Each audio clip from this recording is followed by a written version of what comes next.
ইতিহাসের পাতায় আরও একবার প্রত্যেককে স্বাগত জানাই। আগামীতে যে আপার প্রাইমারি নিয়োগ হতে চলেছে তার সিলেকশন প্রসেসটা কি হতে চলেছে এইটা জানাটা অত্যন্ত গুরুত্বপূর্ণ। কারণ তুমি যদি না জেনেই পড়তে বসো তাহলে মানে অন্ধকারে হাতড়ানোর মতন ব্যাপার হয়ে যাবে। কারণ যখন তুমি একটা নিয়োগ প্রক্রিয়ায় যাচ্ছ তার সম্পর্কে একদম স্বচ্ছ ধারণা থাকা উচিত। সেটাই আজকে আমি তোমাদের এখানে দেবো যে অ্যাকচুয়ালি নিয়োগ প্রক্রিয়ার যে বিভিন্ন ধাপগুলো রয়েছে সেগুলো কোথায় কিভাবে রয়েছে এবং কোন জায়গাটায় বেশি ফোকাস করতে হবে, কোনটা তোমাদের নিয়ন্ত্রণে রয়েছে, সমস্ত কিছু তোমাদের সামনে একদম ক্রিস্টাল ক্লিয়ারভাবে তুলে ধরছি। এইটা যদি না বোঝো তারপরে এমনি এমনি যদি শুধু পড়তে বসো অন্ধের মতন, তাহলে কিন্তু সেটা স্ট্র্যাটেজিক্যালি ভুল হবে।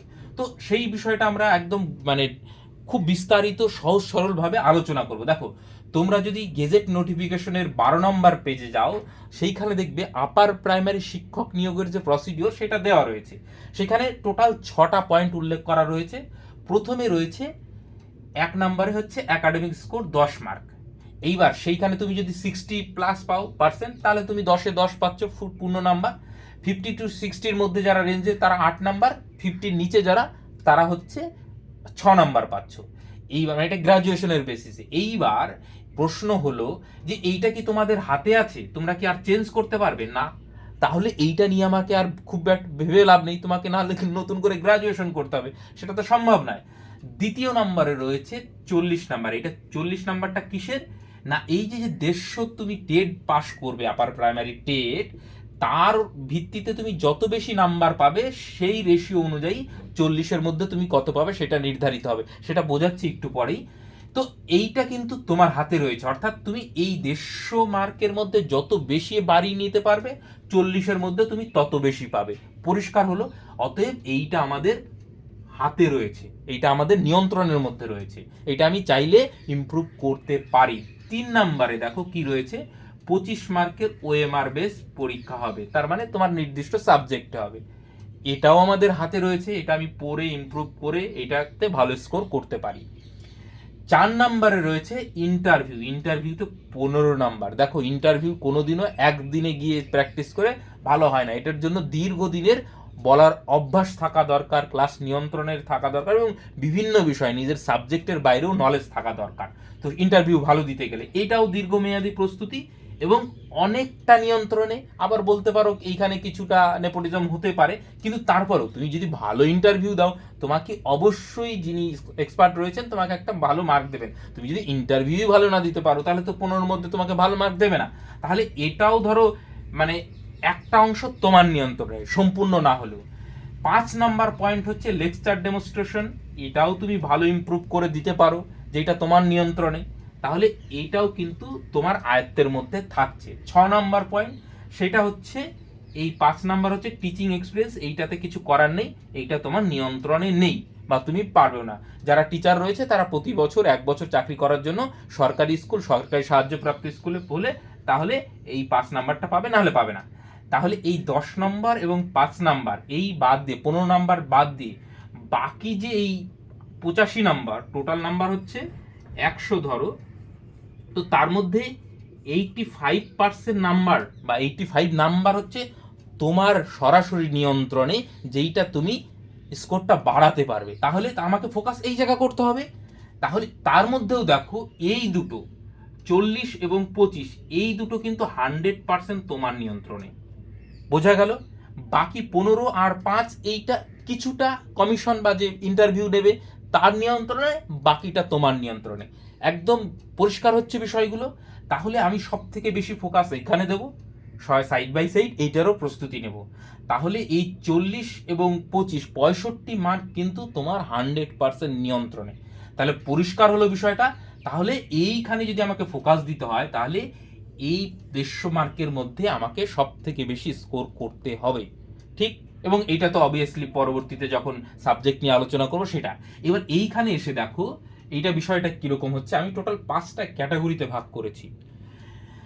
এই যে তুমি যদি মানে এই 150-র মধ্যে 140+ স্কোর করতে পারো তার মানে এক্সেলেন্ট, মানে ওর তুলনা হয় না, অসাধারণ। এইবার এই বিষয়টা তুমি যদি করে উঠতে পারো তাহলে এই 40-এর মধ্যে প্রায় 37+ পাচ্ছ তুমি। মানে 40-এর মধ্যে 150-তে 150 পেলে তবে তুমি এইখানে এইটা পাবে, ঠিক আছে? তো বাকি যদি তুমি সেইটাতে না দিয়ে মোটামুটি 125 থেকে 140-এর মধ্যে স্কোর রাখতে পারো, তাহলেও কিন্তু ভেরি গুড, খুব ভালো স্কোর, খারাপ নয়। এই জায়গাটাই আমি বলি, দেখো যে 140 পাবে সে এক্সট্রা অর্ডিনারি, তার পড়াশোনার লেভেল তো ভালোই, সেই সঙ্গে কিছুটা হলেও লাক, প্লাস সব কিছু মিলিয়ে মিশে তার সমস্ত কিছু, তার সেদিন শরীর ভালো থাকবে, সেদিন মাথাও কাজ করবে পরীক্ষার হলে, কোনো রকম কোনো ডিসপ্লেন, তবে গিয়ে এইরকম একটা ভালো স্কোর, এবং আগের পড়াশোনা তো অবশ্যই। তো এইটা কিন্তু মানে খুব কম সংখ্যক ছেলেমেয়েই, যদি স্ট্যান্ডার্ড কোশ্চেন হয় 140 পাওয়াটা কিন্তু মুখের কথা নয়। তো এই জায়গাটা আমি ছেড়ে দিয়ে এই জায়গাটাই ফোকাস করছি, ভেরি গুড এই সেকশনটায় 125 থেকে 140 মোটামুটি যারা পড়াশোনার সঙ্গে যুক্ত, তারা যদি চেষ্টা করো এই স্কোরটা করতে পারবে। এবং এই লেভেলের প্রিপারেশন আমি তোমাদের ইউটিউবে এইটুকু পাওয়ার জন্য যা যা করতে হয় সেইটুকু আমি তোমাদের প্রোভাইড করে দেবো। কমেন্ট সেকশনে লিঙ্ক দেওয়া থাকলো, সেইখানে গিয়ে যুক্ত হয়ে থাকতে পারো।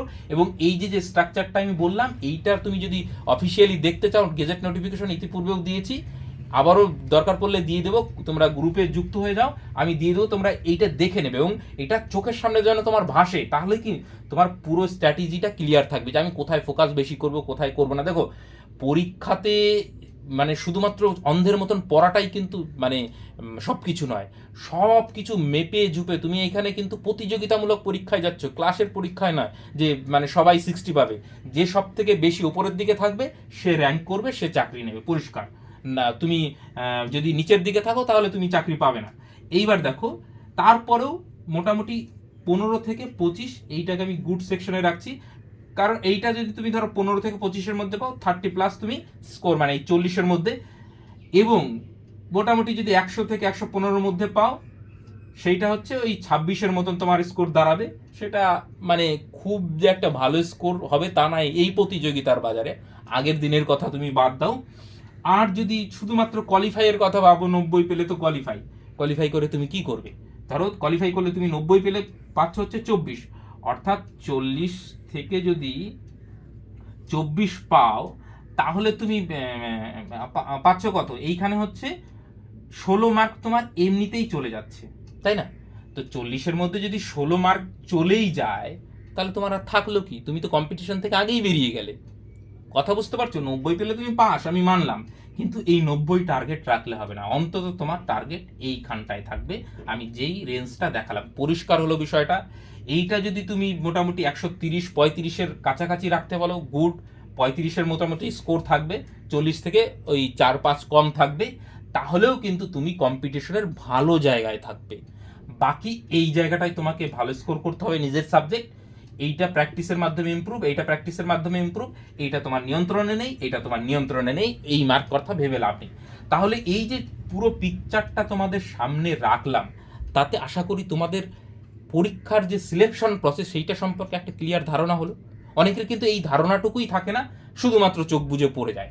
এইবার আসো, তাহলে এই 150 মার্কটা আমরা কিভাবে করব, সেইটারও একটা কিন্তু আলাদা স্ট্র্যাটেজি রয়েছে। সেইটা কিভাবে সিডিপি কিভাবে করব, ল্যাঙ্গুয়েজটা কিভাবে প্রিপারেশন নেব, সোশ্যাল সায়েন্সের বিষয়গুলো কিভাবে পড়ব, সেগুলো নিয়ে বিস্তারিত আরও আলোচনা হবে। আমি একটা একটা করে ধরে ধরে ধাপে ধাপে তোমাদের বুঝিয়ে দেব। আশা করছি যে এই মানে তোমার আপার প্রাইমারি টেট এবং এই যে বাকি যে সাবজেক্টের বিষয়, সেইগুলো বিষয়ে স্ট্র্যাটেজির ক্ষেত্রে আমার তরফ থেকে একদম মানে কি বলবো, পিন পয়েন্ট অ্যাকুরেসির সাথে তোমাকে মানে দেখিয়ে দেওয়া হবে যে অ্যাকচুয়ালি কোথায় কি হচ্ছে।